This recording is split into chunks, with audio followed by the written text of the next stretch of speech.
جنگ و جدال کنم دشمن لال کنم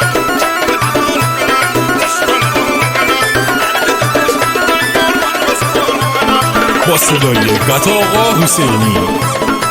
تنظیم محمد رضا حدیری و با هنرمندی سجاد احمدی، ترانه سرا بهرام چاری،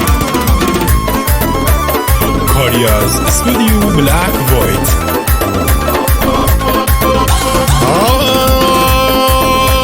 من تیز جنگ من برار بانکم من تیز جنگ من برار بانکم من تیر و تفنگ من شو داره جمع من فاین تیر گیر من و نکش بری پشنگ من میشکار گیر من تیسی من غداری رنگ من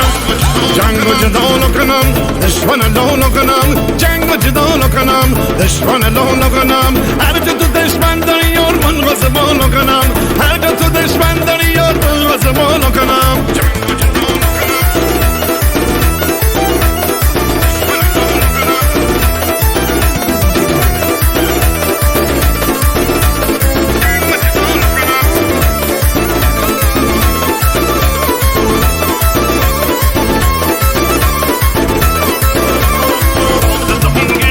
ساز دهون گیر من لال زبون گیر من ساز دهون گیر من لال زبون گیر من درد نشون گیر من خلق آروم گیر من دم ستابا که دیبن تسی جنون گیر من نخوردم از همه وسط فاز درون گیر من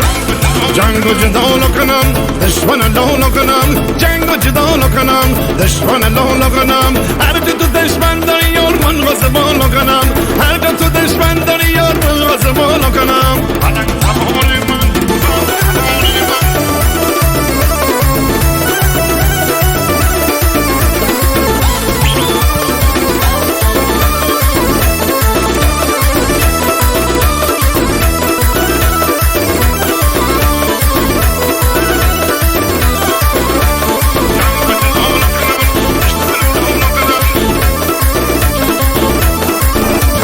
پلنگ تبار من داد و هوار من پلنگ تبار من داد و هوار من رفت برار من در کنار من خان منی جان منی سلسله دار من تنهایی لشکر با موی تک سوار من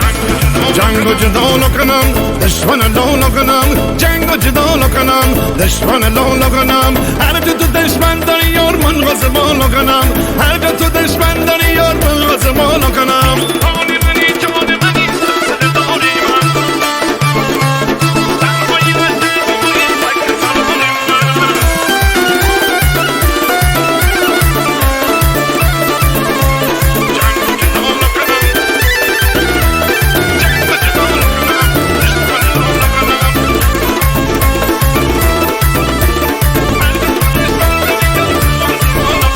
جنگ و جدال کنم دشمن لال کنم جنگ و جدال کنم دشمن لال کنم هر جا تو دشمن داری یار من غزبان کنم هر جا تو